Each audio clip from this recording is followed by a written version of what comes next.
Cobain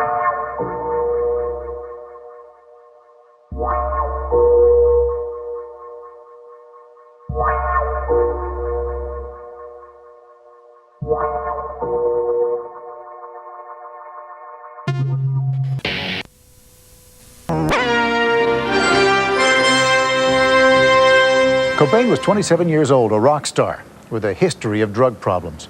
A few weeks before his death, the lead singer of the band Nirvana overdosed on painkillers and alcohol. But the final blow came from the barrel of a gun, and it was a shot heard across a generation.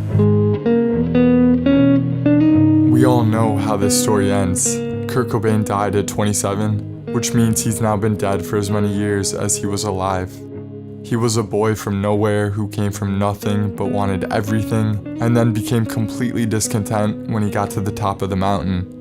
Kurt was the lead singer and guitar player for Nirvana, the biggest band of the 90s. They combined raw punk energy with melodies and pop elements that appealed to the masses, and they sold millions of records. Kurt was one of those rare artists that captured the zeitgeist by accidentally creating it. And when Nirvana blew up, everything in culture got filtered through him. Everyone started wearing flannel, and grunge music became the de facto soundtrack of the early 90s. Cobain became the exact reference point for the word cool, and if we're being honest, 30 years later, he still is. I mean, pull up TikTok or go to any music festival, and you're gonna see countless teens wearing Nirvana t-shirts even if they don't know his music. Robert Pattinson's portrayal of Batman was based on Kurt Cobain, and there have been many movies and books created about his life. When you combine his brilliant creative output with the way he passed away, it's no wonder culture is so fascinated by him. How could someone who had all their dreams come true still be in so much pain? It's an impossible question to answer because we'll never know what it was like to be him, but I'm certain everyone's interior life is always contradictory, and that's what I find most fascinating about Kurt Cobain. He was an endless paradox. Kurt was extremely sincere but often sarcastic. He acted like nothing mattered yet put incredible pressure on himself. He said popularity didn't matter, yet he complained when his videos weren't played on MTV. He said he wanted privacy, but did interviews with every major publication. He was a guy that acted like he didn't want stardom, but did everything in his power to ensure it. He always spoke on both sides of his mouth. But at a really early age, I wanted to be a rock and roll star. I didn't want to be a rock star at all. It was freaking me out. It's nice to know that you can sell your music on the music alone, you know? I mean, at the time that it took off, and a lot of radio stations were playing it before we had a video, which is, you know, an uncommon thing. Oh, it's a load of shit. I think there are at least 10 to 15 other bands who are just as good, if not better than us. You are so nice, and you seem so comfortable with yourself. Something must have really happened in the last couple of years. Is it just falling in love? No. What happened? I've always been a nice guy. What do you think about interviews? It's a pretty what good do I think? magazine. It's really Did you hear big. my reaction when he asked me if I wanted to do one? Yeah. I said, no. There's a common misconception among his fans that he was 100% authentic and bared his soul to the world, but that's not true. Kurt was extremely savvy and knew how to market himself as a rock star. What people didn't realize when they watched or read his interviews was that a lot of his responses were rehearsed. Many times he'd have answers to potential questions written out in his journal months before he used them. He was a meticulous planner, but the one thing he couldn't account for was the fact that when he found his way into the mainstream, there was no way out. Cobain always wanted it both ways. He wanted to be a star, but also wanted to operate free from the baggage that came with such massive fame. This was an impossibility. Despite his demons, Kurt did create music that helped people feel better. He wasn't just an icon for Generation X. Every single generation, and person for that matter, has their own unique relationship with him, and for that reason, Cobain is a cultural force that's too big and complex to unpack or understand in a single sitting, but I'm still gonna try. So let's go. Let's take a look at Kurt Cobain, a generational icon whose life is bigger than art.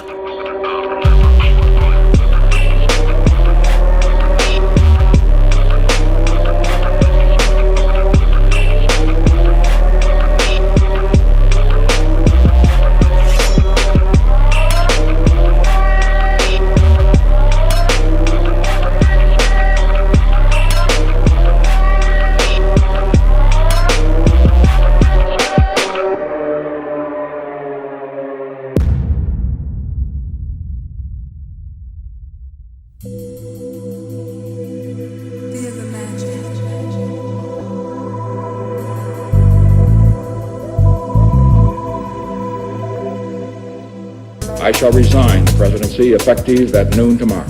There should be no man who should have the right to force any woman to have a child against her will. The advisory sentence rendered by the jury does hereby impose the death penalty upon the defendant Theodore Robert Bundy. New medical evidence shows marijuana smokers also face the risk of addiction.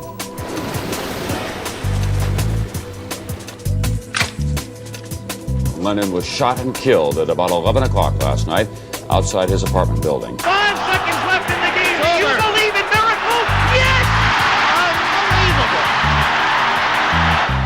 Unbelievable! Hi, Brad. You know how cute I always thought you were. Are you ready to do the workout? Right, to and back, to left, stretch it out, front and to the right. 1, 2, back, left, forward. Now reverse it to the left, stretch it out, back, right. Kurt lived in an analog world, a time before the internet and social media. These were the last few decades in which we controlled technology more than technology controlled us. During his life, the movie rental experience happened in the physical world, and there wasn't an algorithm pushing him towards things he was predisposed to enjoy. The most common way to pick a movie was to randomly walk around the store until you found something that looked interesting. It was a similar process at the record store. If you brought $20 to a music shop, you could only purchase one CD. So back then, the albums you listened to and the movies you watched were heavily linked to your identity. Today, since everything is on demand and essentially free for download, culture and art have become more global and homogeneous. We have access to endless reference points, which has made us less unique, less imaginative. In contrast, Kurt's artistic influences were extremely limited. He was exposed to music from 3 primary sources: what he heard on the radio, what he saw on MTV, and the records he bought. His record collection was shaped by the happenstance of what albums were cheap at the thrift stores or garage sales he walked by. Not having Spotify likely helped Kurt to focus on the ideas he would steal or shape into his own style. He was a part of one of the last generations where real boredom existed, and that's important for art. When you're alone in your house with nothing to do, you decide to make things. And Cobain's hometown of Aberdeen, Washington, was an especially boring place. Kurt Cobain came from a small, depressed logging town. The high unemployment rate in Aberdeen, mixed with its rainy, gray climate, led to abnormally high rates of alcoholism and suicide. But Kurt himself started out life happy. He was born in a lower middle class home to Don and Wendy Cobain, an auto mechanic and secretary. He was a quiet, very likable kid, always with a smile and a bit shy. His intelligence was obvious early on.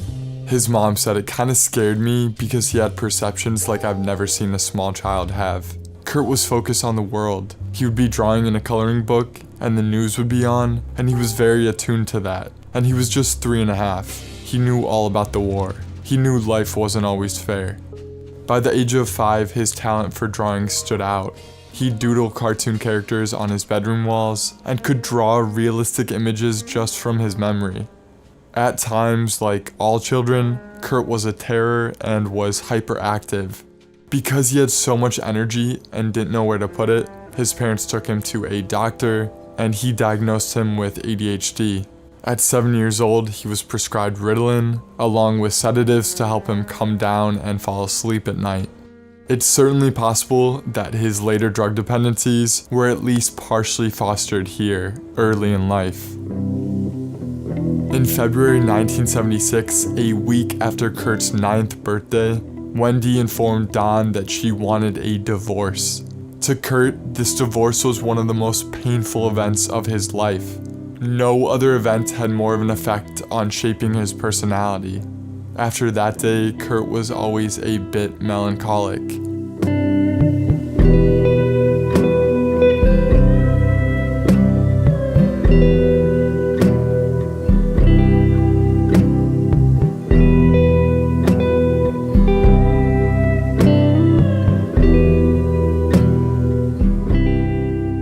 Kurt internalized internalized the divorce like many children do. He thought it was his fault. He dealt with his feelings by disassociating himself emotionally from his parents. He lived with his mom in a trailer park for a year and then moved in with his father. In the 5th grade, Kurt started taking music classes, and by the 7th grade, he was playing drums in the school band. I was in a grade school band and I played snare drum for years, and it went up until high school.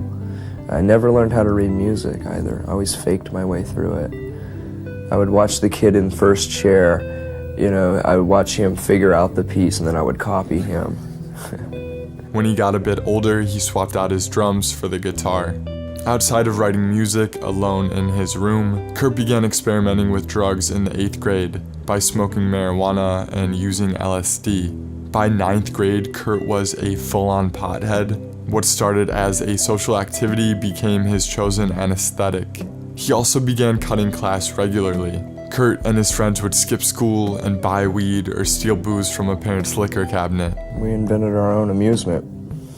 We vandalized, skipped school, smoked pot, smoked cigarettes, and that's about it. Listen to music. Kurt was miserable in high school. He was sensitive, small for his age, and uninterested in sports. He couldn't find friends who he was compatible with. He said everyone was eventually going to become a logger, and I knew I wanted to do something different. I wanted to be some kind of artist. Kurt was always contrarian. He dyed his hair wild colors and reportedly spat at jocks who'd sometimes beat him up. Cobain recalled that many of his peers thought he was gay because he hung out with girls and gay people and didn't have many male friends. Cobain wasn't gay, but said he wished he was just to piss off the homophobes. At home, Kurt had trouble dealing with the fact that both of his parents had found new partners and started new lives. This, coupled with his frustrations at school, turned Kurt into a problem child, and he'd sometimes bully his younger step-siblings at home. In March 1982, at 15 years old, Kurt left his father and stepmother's care following a series of fierce arguments. Over the next 4 years, he'd live in 10 different homes with 10 different families because no one could handle him for an extended period of time. Nowhere ever felt like home to him, so Kurt spent more and more time by himself. As author Charles R. Cross wrote in his biography on Kurt Cobain, this was a cycle that would play out in his life several times. The stages went from intimacy to conflict to banishment and finally isolation. The experience of being kicked out of his home would be something he'd return to repeatedly, never able to completely free himself from the trauma. There could never be enough money, attention, or love, because he knew how quickly it could all go. For a young and angsty Cobain, music was the one area of relief in his life. Early on, he listened almost exclusively to his favorite band, the Beatles, but as he got older, he listened to bands that many American kids of his era did. Led Zeppelin, Kiss, Queen, Black Sabbath, and Sex Pistols. However, his music taste changed completely when Kurt discovered punk rock at the end of the school year when he was 16 years old. That summer, he saw a band called the Melvins in a parking lot behind a grocery store, and it was an event that would change his life.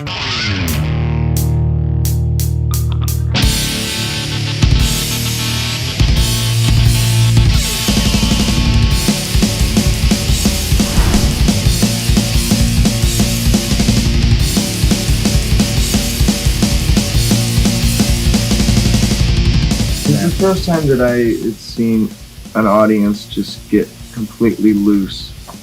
To break down all that cool, it was incredible. Like, people were, diving all over each other and falling down drunk and smiling and just vomiting and having a great time. It's just, there were no inhibitions at that time. So everyone decided, let's have fun. Kurt described the concert in his journal. He wrote, "They played faster than I had ever imagined music could be played, and with more energy than my Iron Maiden records could provide. This was what I was looking for. Punk rock. I came to the promised land of a grocery store. I found my special purpose the next day." Nearly every TV depiction of early punk was negative, but for Kurt, it was something incredible. He finally found an alternative to heavy metal. He loved that punk was more about energy versus technical mastery. I was intimidated when I first started playing guitar by really professional musicians, like heavy metal musicians who are very anal and technical, and promoted the fact that they can play good, and that made me not ever think of playing rock and roll realistically, or ever making a career out of it, or actually going for it and doing it. But when I heard punk rock, it made me realize that these people are a lot like me. They're just as sloppy and as bad musicians, but they still like passion and they like energy, and so it helped me start a band.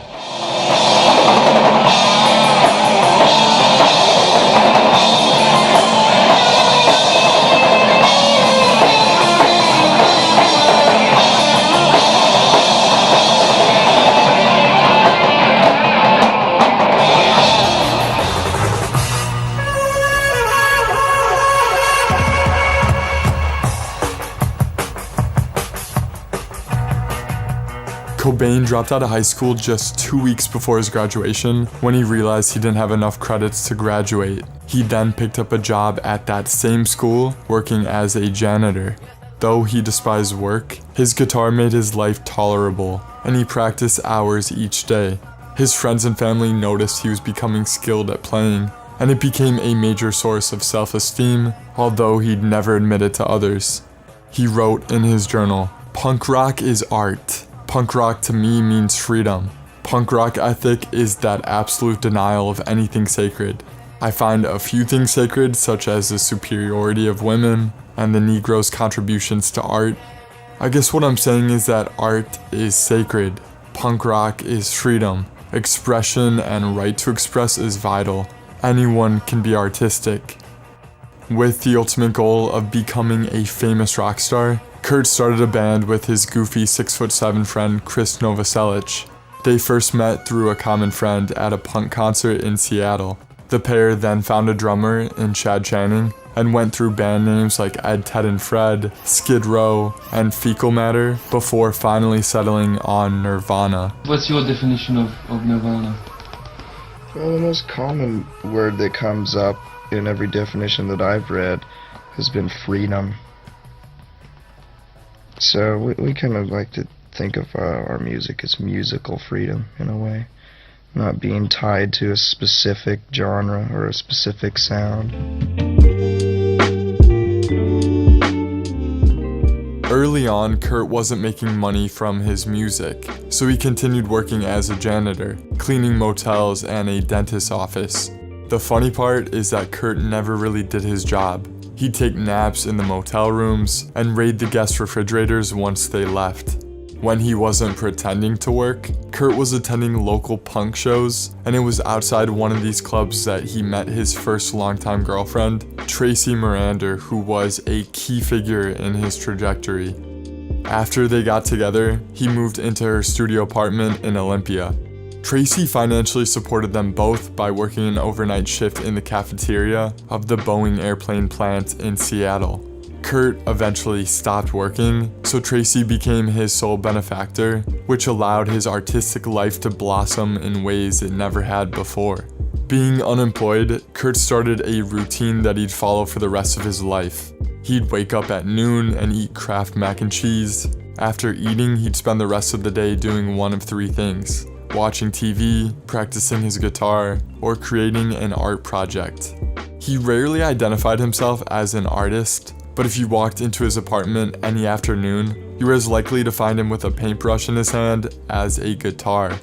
Cobain couldn't afford actual canvas or even quality paper, so many of his works were created on the back of old board games he found in thrift stores. Instead of paint, which was expensive, he used pencil, pen, magic marker, spray paint, and even blood. His themes were always consistent. Everything he made was a little fucked up and dark.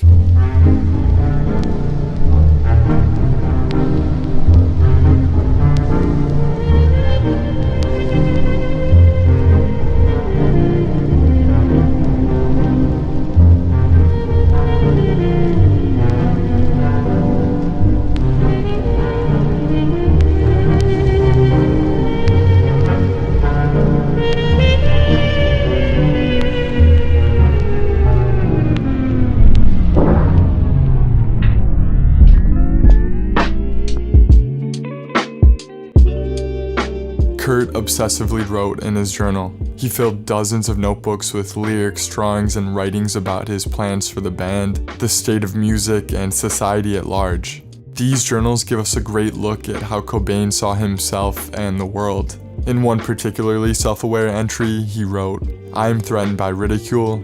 I am overly conscious of the sincerity in my voice. I like to have sex with people. I love my parents, yet I disagree with nearly everything they stand for. I understand and appreciate the value of religion for others. My emotions are affected by music. Punk rock means freedom. I use bits and pieces of others' personalities to form my own." At 21, Kurt's focus was on the band above anything else, and together they developed a powerful sound. Nirvana played countless parties in small venues across the Northwest and started gaining some buzz. As reserved as Kurt was offstage, when he went on, it was almost like he became possessed.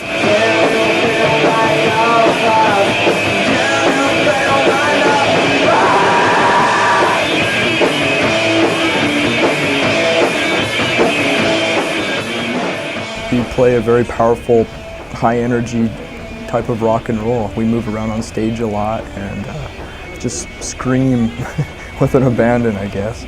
One of Nirvana's demo tapes fell into the lap of a Seattle independent record label called Sub Pop, which boasted two of Kurt's favorite bands, Mudhoney and Soundgarden. The label was impressed enough to sign the band in October 1988 for a $600 advance. Nirvana's first single was a cover song called Love Buzz, which is playing right now, and their debut album Bleach hit shelves the following year. It was done in like 4 days, or I don't even forget how many days, under a week, 3, 4, 5 days, something like that. $600. When we were mixing it, we were really sick, and Kurt went down to the health department, and he got these codeine cough syrups, and we were just popping those, and we were just like in la la land. And then we were like hands-on producers, just cooking on this codeine joy juice. I think it had a big effect on how that record turned out. That's the honest truth.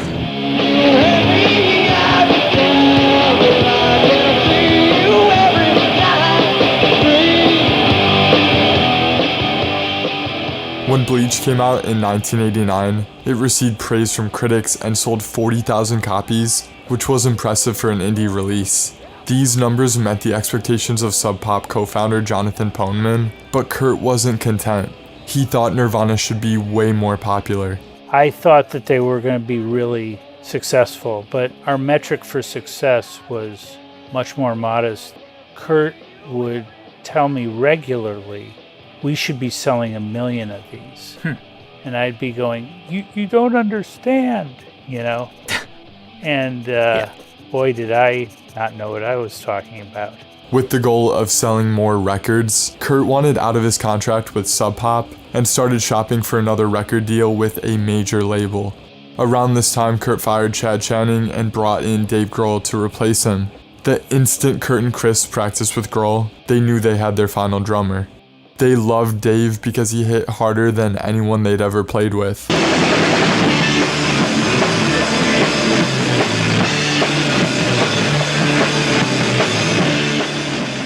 Dave added so much more diversity. Not only did he have perfect metronome timing, he hit really hard. He was able to go in between all the dynamics that we wanted to experiment with, and it was just perfect. And plus he sang backup vocals. With Dave in the band, we officially had the 3-man lineup that was the final and ultimate version of Nirvana.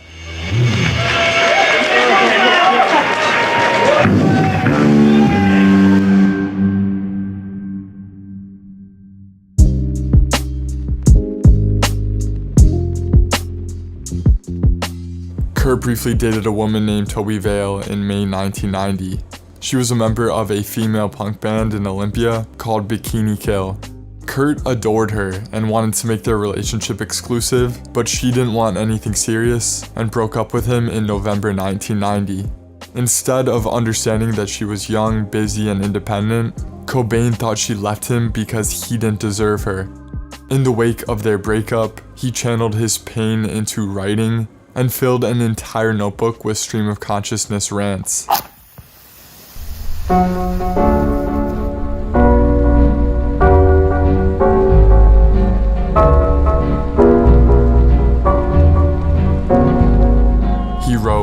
Words suck. I mean, everything has been said. I can't remember the last real interesting conversation I've had in a long time. Words aren't as important as the energy derived from music, especially live. Yeah, all isms feed off one another, but at the top of the food chain is still the white corporate macho strong ox male, not redeemable as far as I'm concerned. I still think that in order to expand on all other isms, sexism has to be blown wide open. It's almost impossible to deprogram that ancestrally established male oppressor, especially the ones who've been weaned on it through their family's generations, like diehard NRA freaks and inherited corporate power mongrels, the ones who were born into no choice but to keep the torch and only let sparks fall for the rest of us to gather at their feet.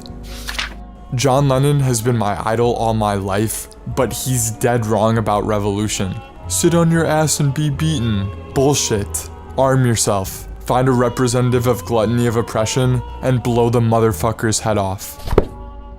By the end of 1990, there was a new character showing up in his journal, heroin. In November of that year, Cobain overcame his fear of needles and first injected heroin with a friend in Olympia. The drug's euphoric effects helped him temporarily escape his heartache and stomach pain, and early on he only used it occasionally. Beyond painting and journaling, Kurt spent most of his time channeling his grief into songwriting, and by the time he returned to the studio, he had songs that were a huge level above anything he'd written before.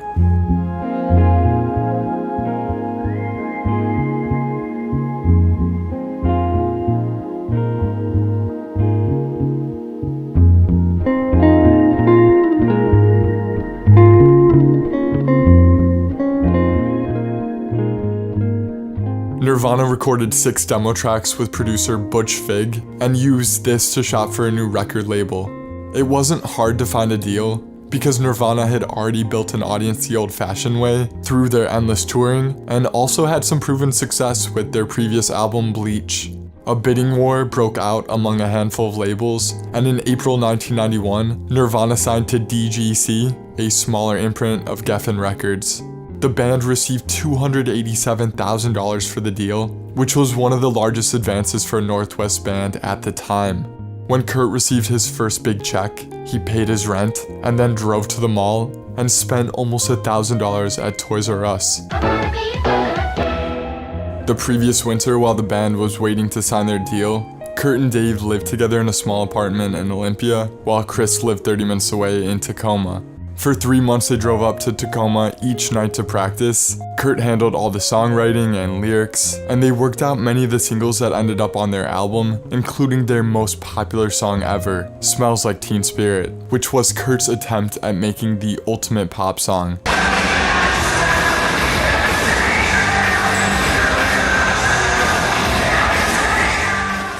In May 1991, Nirvana traveled to Los Angeles for 6 weeks to record their major label debut with Butch Vig.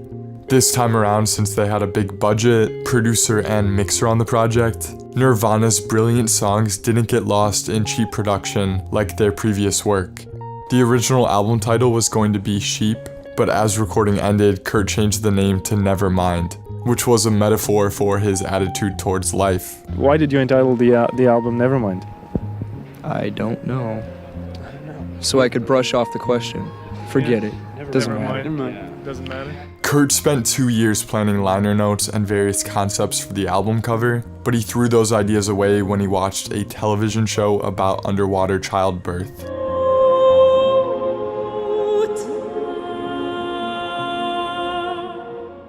He had the label try to acquire footage from the program without success, so instead Kurt drew out a slightly different idea on a sheet of notebook paper. It was a baby boy swimming underwater chasing a dollar bill. Their photographer went out to a local pool to shoot the cover after recruiting his friend's 3-month-old baby to take part for just $200. DGC was fine with the anti-capitalism message, but had concerns about the baby genitalia and wanted to use a different image. Cobain agreed to change it only under one condition. They had to add a strategically placed sticker that would read, "If you're offended by this, you must be a closet pedophile." The original album art went out untouched on September 24, 1991, when Nevermind was released to the world.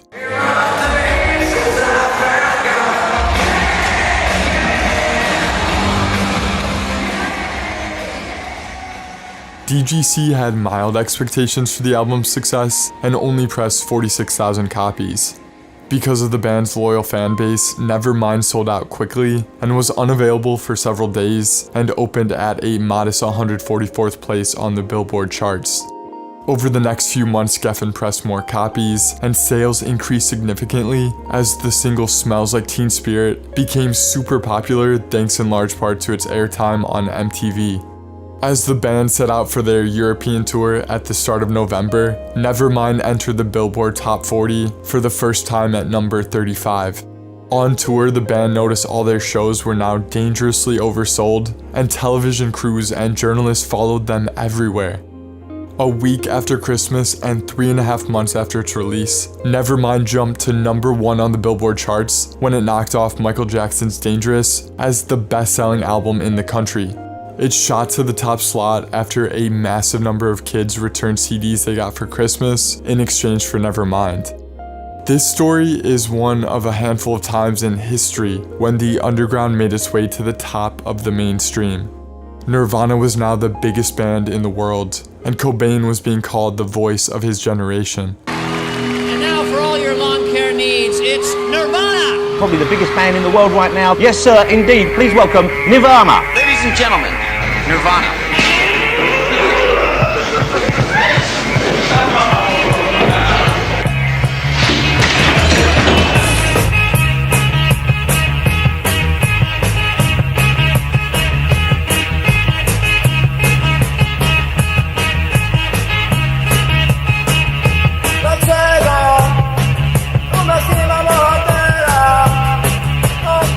Would you like to have a glass of wine? I would love to have your wine.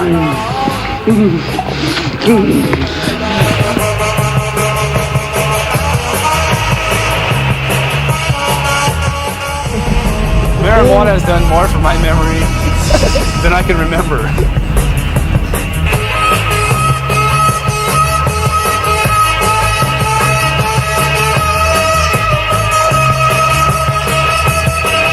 The energy comes out of us and it goes into the audience and they bounce it back and we just play catch with some vibes. So now, say the winner, Nirvana! I'd like to thank my family and our record label and our true fans. You played yourself, boy. I'm a player. I'm a high roller.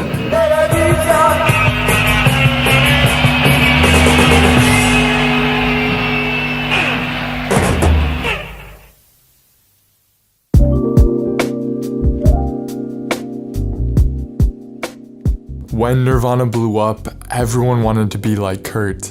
What he wore on magazine covers or on tour became the hottest trends in teen fashion, and he was fearless when it came to dressing. He'd go on stage in floral gowns or leopard jackets simply because he wanted to.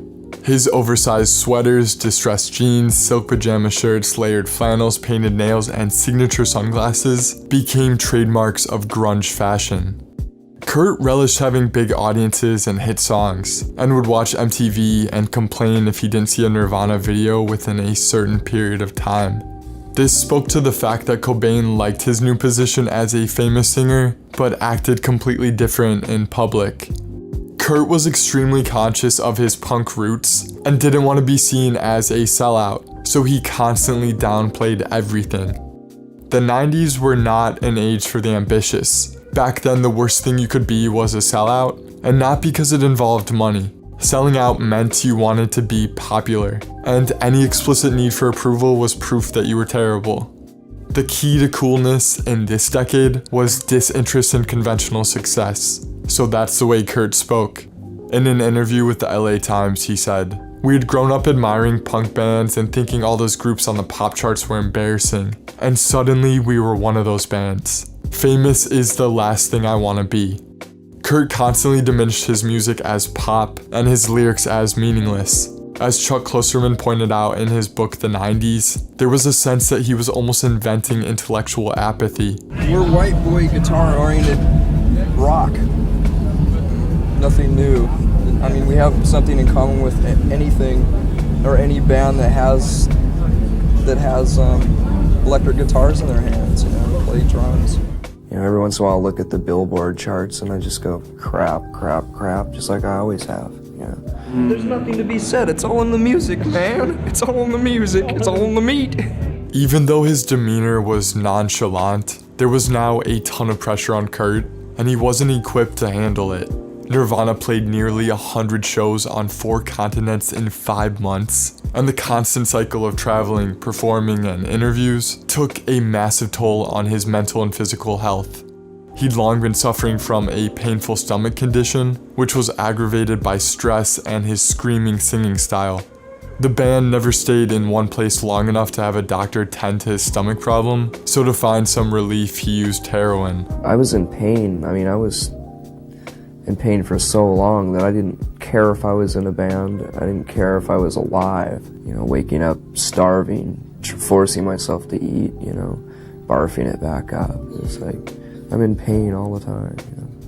And being on tour was a lot worse too, you know, it made it even worse. Because Cobain was rich, his drug binges were much more frequent. When he got home from tour, he'd do the drug all weekend and pass out alone in his apartment. He wrote in his journal less, practiced guitar less, and escaped from the world more. Kurt was in desperate need of some inspiration, and he got that when he met and fell in love with the one and only Courtney Love.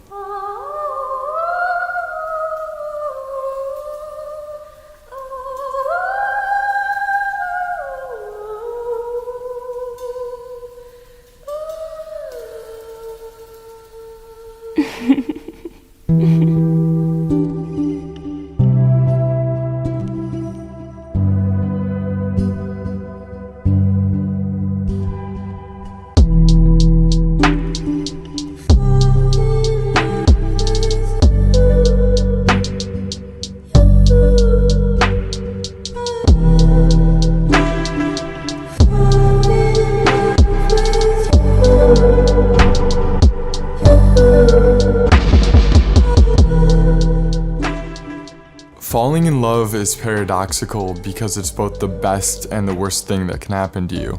There's no better feeling than finding the person you love, but once you have it, there's always the chance you'll lose it. Courtney Love started liking Kurt after she saw him perform and pursued him for months. She got his number, called him, and told interviewers that she had a crush on him. When Kurt finally met her, it was full throttle from the start. She was very sensual and confident and won him over. On November 8, 1991, Kurt pledged his love to Courtney on live television in the UK when he uttered these words before his performance. I'd like all of you people in this room to know that Courtney Love, the lead singer of the sensational pop group Hole, is the best fuck in the world. Courtney was all the things Kurt wanted to be. She was loud, proud, and unabashedly herself. And for someone as calculated and people-pleasing as Kurt, she gave him the confidence to care less. Even more, Kurt felt understood by Courtney because she endured a lot of the same early traumas he did. He wanted to build a home because his home and his family fell apart. So when Courtney came into his life, she was interesting, she was artistic, intellectual, and she did drugs too. Many people accuse Courtney of hooking up with the star for her own professional gain, but she was already a successful musician as the lead singer of Hole and got a $1 million record deal with no involvement from Kurt. Just a few months after they started dating, the couple married in February 1992 at a secluded beach in Waikiki, Hawaii. It was a small sunset ceremony with only 8 people and no family in attendance. Over the next 6 months, Kurt took a break from touring and lived in an apartment with Courtney. All he wanted to do was stay in, paint, play guitar, and do heroin. And now he finally had a partner that would do the drug with him.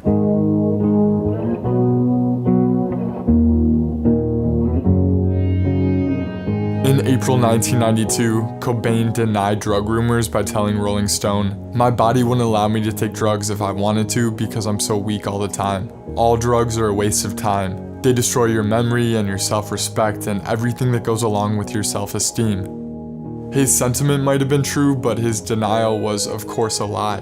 When the article came out, Cobain was a full-fledged heroin addict. Courtney herself had gotten clean before they got together, but if you bring a recovering addict around a current addict, the results are inevitable. When she chose Cobain, she chose drugs, and then she got pregnant. When Courtney found out, she stopped using heroin and did rounds of tests that showed the fetus hadn't been harmed, and decided to keep the baby.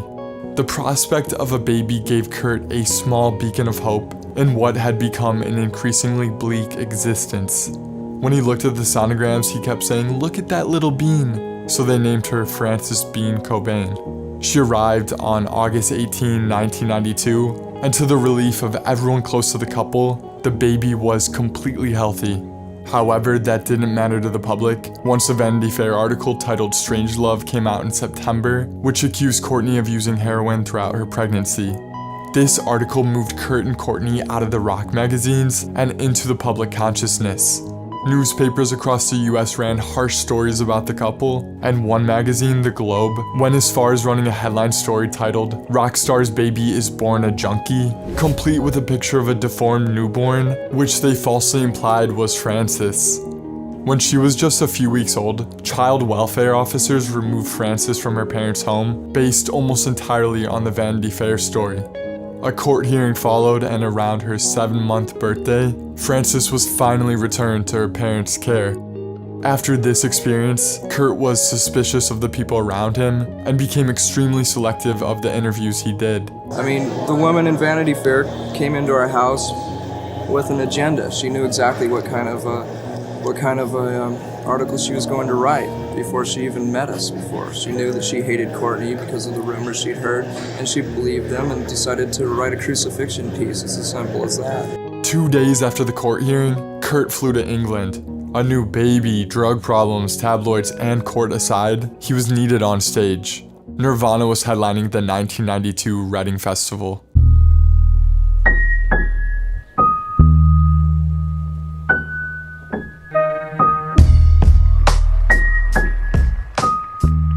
When success comes in the music industry, it happens fast. Kurt, over here. This way, Kurt. Look over here. Kurt, this way. Look over here. Kurt. And for Kurt, music was no longer fun. There was constant pressure from management to tour and make more music, and every aspect of his life was publicly scrutinized. The only thing that mattered now was his little family. Kurt adored Frances and would do anything to make her smile or laugh. Yet somehow, even the joy of holding his newborn couldn't pull him out of his drug addiction, and now his struggles were public domain. It's a rumor in Europe that Kurt from Nirvana is dead. Yep. Yes. Again. Dead, pregnant, on heroin. I'm a hermaphrodite as well. I did lie forever. I tried to keep it away from everybody because no matter how badly I don't want to be a role model or influence anyone, I still do. I hardly ever went out in public when I was on drugs, and I never made a spectacle out of it. I never promoted it. And now I'm going to be associated with heroin for the rest of my life. Kurt's self-talk became much darker and can be summed up by a line that appeared repeatedly in his writings. "I hate myself and I want to die." This, he decided, would be the title of Nirvana's next album.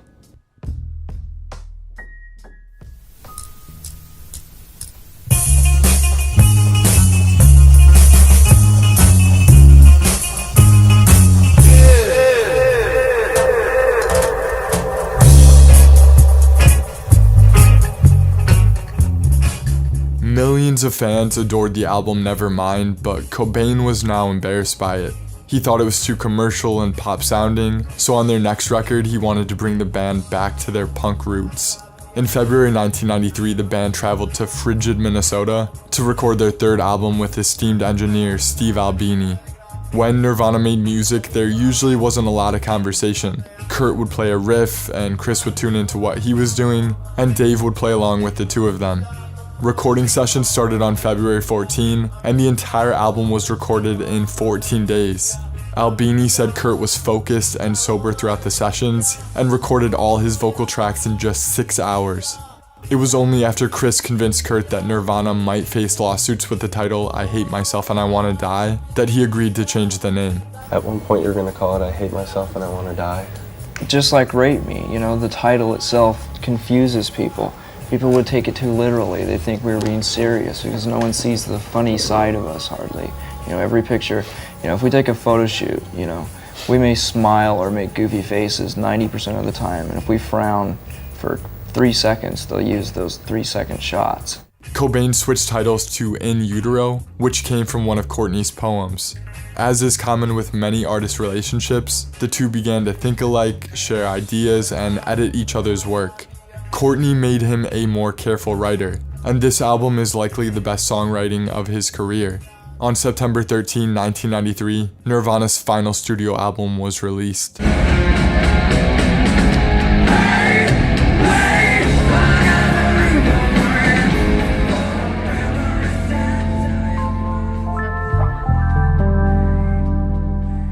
In Utero opened at #1 on the Billboard charts and had hit singles with songs like Heart-Shaped Box, Rape Me, and All Apologies, but also showcased the band's more wicked and experimental side with tracks like Scentless Apprentice, Milk It, and Tourette's. The main theme throughout the record is Kurt's apathy. He's disillusioned with the music industry machine. He feels nothing, he hates the world, and he's obsessed with death. Sonically, this is one of the rawest albums I've ever heard. There are no bells and whistles or fancy production. Instead, it's a stripped-back, live-sounding record. One of the reasons why an album like In Utero still sounds fresh today is because it's the sound of 3 people. Like, it really is. There's imperfection and inconsistency. You know, we didn't scrub it up and polish it and clean it up and hand it to you. We recorded it sometimes only once. You know, when I hear a song from In Utero on the radio in between maybe other modern popular recordings, it really stands out, you know, because it sounds like us, and the only people that sounded like us were us. Cobain had always been obsessed with anatomy, so the album art on In Utero is sort of the culmination of his aesthetic. The cover is an image of an anatomical angel with wings, and the back cover is a collage that includes fetuses and body parts lying in a bed of orchids and lilies. Kurt made the collage on his living room floor before getting it photographed. In Utero is a testament to the artistic vision of Kurt Cobain and how it's kind of a weird record, but it's strangely beautiful at the same time. And if you look at Kurt's like paintings and his drawings, and he had his own, it's like what Dave was saying about having your own sound. And you know, Kurt was a great songwriter. He knew he had a good ear for a hook, great singer, great guitar player. In Utero is a good representation of what he liked in art and how he expressed himself. Kurt had enormous pressure to follow up the success of Nevermind, and he did it, all while making something new that was true to his sensibilities. With another smash record out, everyone wanted a piece of Nirvana. They had offers to go on tour with U2 and Guns N' Roses, and every major festival wanted them to headline. But Kurt was simply not interested. He turned down a possible $6 million paycheck from Lollapalooza. Music and the band took a backseat, because by the end of the year, addiction controlled his life.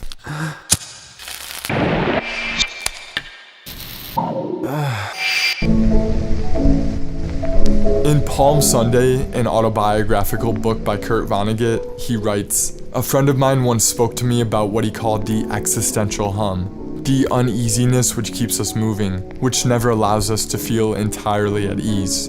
He had tried heroin once. He said he understood at once the seductiveness of that narcotic. For the first time in his life, he was not annoyed by the existential hum."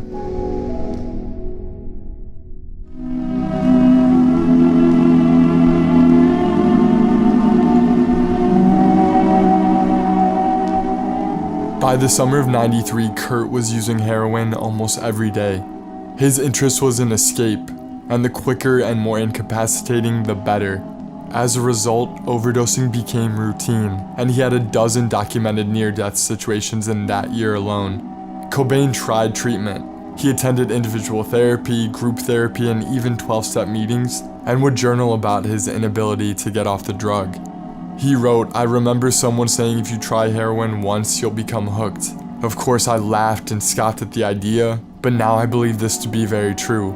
At least once a year, some sort of crisis happens to everyone, the loss of a friend or mate or relative. This is when the drug tells you to say fuck it. Every drug addict has said fuck it more times than they can count. After each of his 6 stints in rehab, Cobain always went back to using. By the end of the year, Kurt was deteriorating quickly, and his family, friends, and bandmates were left feeling hopeless. In interviews, when Cobain was asked the inevitable question about heroin, he'd lie.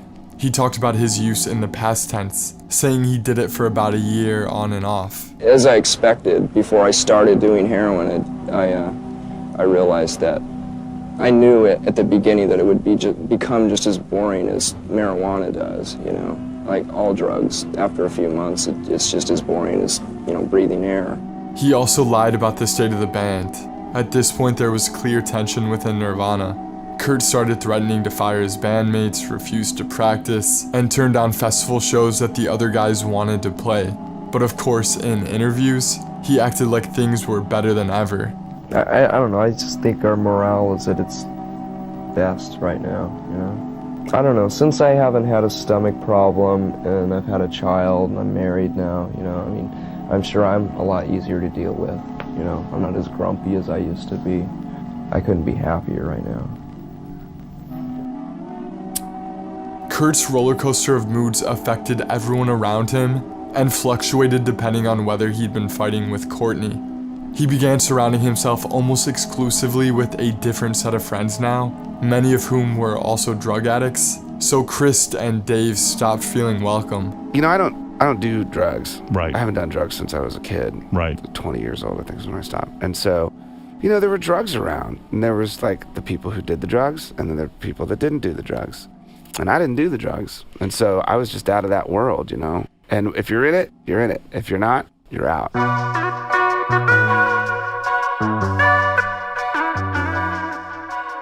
On February 2, 1994, Nirvana traveled to Europe in what would be their final tour together.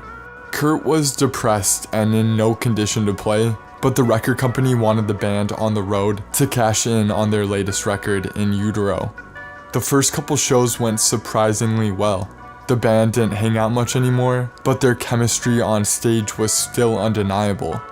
On February 20, while the band traveled from Switzerland to Italy, Kurt turned 27 and spent it alone because his wife was in London for business. It's speculated that Courtney was really hanging out with Billy Corgan, the lead singer of the Smashing Pumpkins, who had 4 shows in a row in London the week of Kurt's birthday. This was extra shady because she dated Billy prior to her relationship with Kurt. Cobain found out and was convinced she cheated on him and viewed it as full-on betrayal. After this event, Kurt ended the tour. Nirvana's last ever show took place on March 1 in Munich, Germany. The band had only made it through 15 shows with another 23 to go. 2 days later, on March 3rd, Cobain checked into a 5-star hotel in Rome, where Courtney met him that afternoon. This was the first time they'd seen each other in 60 days, so Kurt went all out and wanted to win her over again. He got her roses and a piece of the Colosseum because she loved Roman history. That night he ordered room service and they shared a rare bottle of champagne. Later on, Courtney took a Valium and passed out without making love to him. The next morning when Courtney awoke around 5:30 a.m., she found Cobain on the floor completely unresponsive with blood coming out of his nose.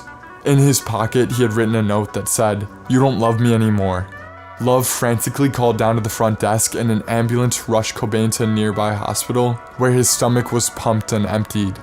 It was later revealed that Kurt overdosed on benzos. 20 hours after arriving in the hospital, he awoke from his coma and immediately scribbled his first request on a notepad: "Get these fucking tubes out of my nose." In his mind, nothing had changed. He was back in his own small piece of hell.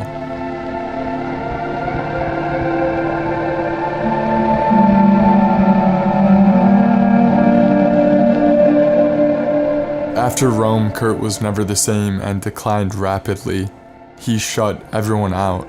Even the presence of his daughter couldn't raise a smile. Out of desperation, Courtney staged an intervention at their home on March 25th, 1994, with 10 of his closest friends, including Chris Novoselic, where Kurt ultimately agreed to do another treatment program. The next day, Courtney flew to LA to check herself into her own rehab program to detox from tranquilizers. A few days later, on March 30th, Chris drove Kurt to the airport, and a label employee picked him up in LA and checked him into the Exodus Recovery Center. Cobain spent 2 days at the clinic. He talked to several psychologists there, and none of them considered him self-destructive. On his final night, Cobain told the staff he was stepping out onto the patio for a smoke. Outside, he escaped and caught a flight home that same evening.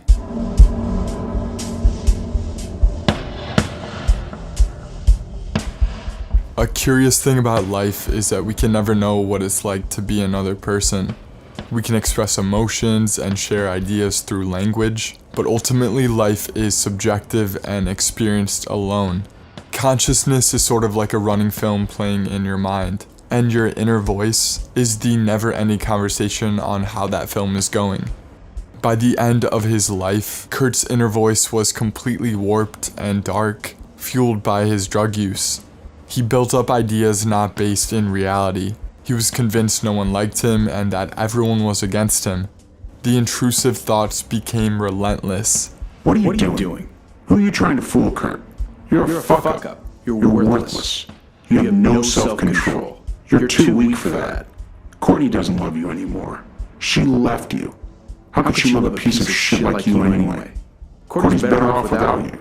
Francis is better off without you. The world is better off without you.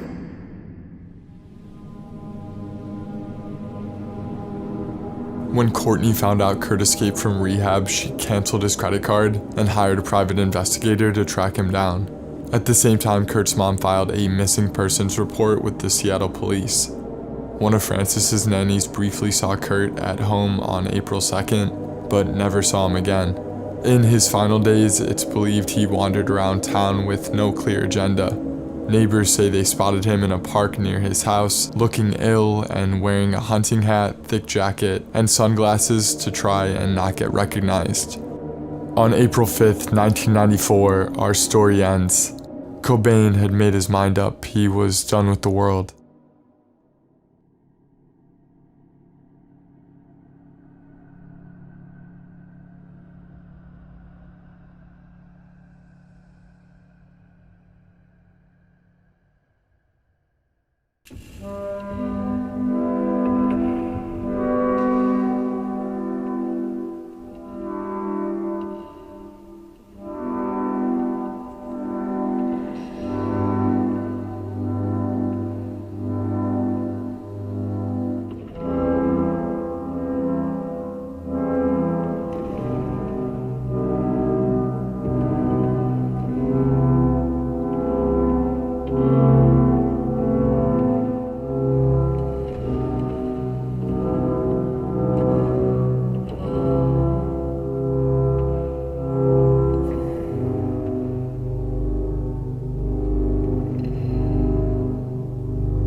What a tragic ending to a truly impactful life. Kurt Cobain's status as an icon distorts how quickly it all happened. There were only 924 days that separated the release of Nevermind and his death, and he was just 27 years old. In the end, he was convinced the world was a horrible place, but truth is never black and white. Reality is a paradox. In the world there is good and evil, joy and pain, life and death, and you don't have one without the other. It's a shame that Cobain never got to an age where he could recognize the good again. Yeah, you really don't know everything when you're in your early 20s, believe it or not. Human nature is paradoxical, and Kurt Cobain's life reflects that. He drove a Volvo 240 because he thought it was the safest car in the market, yet was completely reckless when it came to drug use. He acted like he was disinterested in the press, but was extremely aware and sensitive to criticism. He pretended that Nirvana's worldwide success was an accident, but it only happened because of his careful orchestration. There are people that think Kurt was a slacker who did drugs and wrote classics with little effort, but that's not true. Cobain was a student of art and put in his 10,000 hours. His voice changed over the course of his career because he was constantly experimenting and refining his sound. He may have acted like nothing mattered, but he cared deeply and left a massive mark on culture because he fully devoted himself to his craft. Just keep practicing and don't give up. Just never give up. Play as often as you can and be really dedicated and try to write good music. It doesn't matter what you look like or anything. It doesn't matter what your product looks like. It's what it sounds like.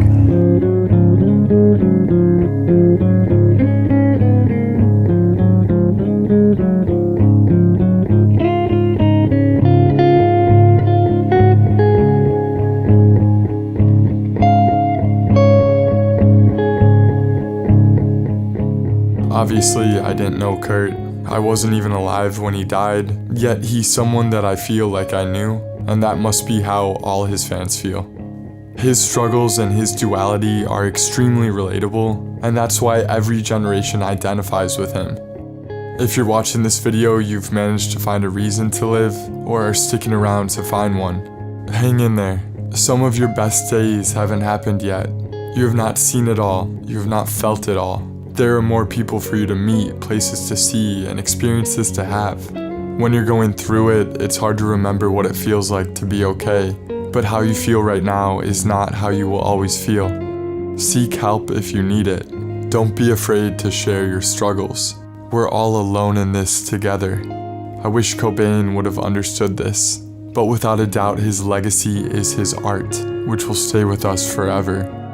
The message of Nirvana's music is often uplifting. It allows you to acknowledge your pain, but still takes you to a higher level and makes you feel better.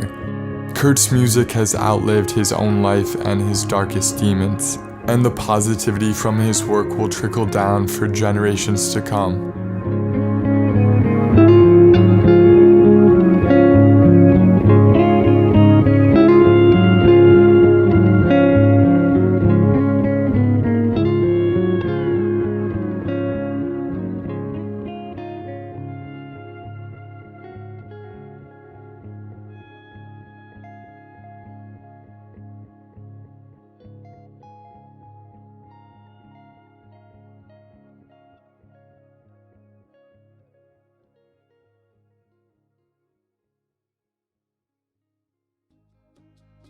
What's going on, guys? Jake here. I wanted to let you know that the Solar website is now live at solar.co, and we have a couple t-shirts, hats, and stickers available for sale.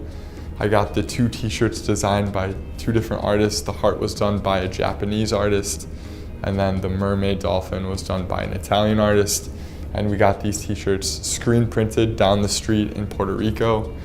And this isn't one of those pre-order situations right now, so I actually do have a limited quantity of t-shirts in my apartment, so if you want one of those, make sure you order it quickly. If you are interested in just supporting the channel beyond purchasing some merch, you could do so with a one-time donation via PayPal or also via Venmo.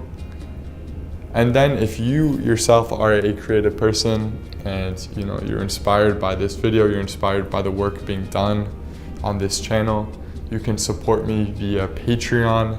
On there I have specific breakdowns. I think right now 3 or 4 editing breakdowns on specific documentaries I produce. I walk through sort of my mentality to approaching topics and give you advice on the actual editing in Premiere Pro. But I also include like pretty intimate journal entries, and I honestly go on there and ramble. Like I start recording and I just share my thoughts about the state of the world and the state of content. So if you're interested in like completely unfiltered, you can get that on Patreon starting at just $2. Obviously the work and the documentaries being done on this channel take a lot of time, but if you just want some daily vibes, follow our Solar Instagram page at solar.co. And yeah, it's been cool to see that page start to take off a little bit. You can also follow Solar on TikTok. Whenever I edit a reel for Instagram, I also upload it to TikTok. So in this video, I played snippets of Nirvana music, and I did my best with my music curation to create the feeling of of Kurt and Nirvana's music, but there's nothing like the real thing. So if you want to go jam some Nirvana music, check out my Nirvana Pack Spotify playlist. It's all of my all-time favorite Nirvana music. And while you're there, check out my other playlist. My signature playlist is called Songs I'm Playing Right Now, and I update that every day. Like, I seriously take a lot of pride in that playlist. If a song makes it into that playlist, it means I had a moment with that song, so check that out. And also check out my other playlists. I have chill packs, I have like house music playlists, I have some pregame bangers, vintage hip hop. There's literally everything on there, and I'm adding new playlists. So I think those are all the things I wanted to plug. So now is the credits. First and foremost, I want to thank Audrey Badillo, who has been my creative muse throughout this project, and she translated this video into Spanish, so thank you so much, Audrey. I want to thank Justice Durr, my good friend Justice Durr, who he made 5 beautiful, beautiful Nirvana guitar covers that really contributed to the experience of this video. And not only that, but Justice was someone that contributed a lot of ideas and that worked its way into the writing of this video. So thank you, Justice. And lastly, I want to thank Jack, who goes by Art by Smack Jack on Instagram, who created just this really beautiful punk animated sequence. All right, guys, until next time, peace.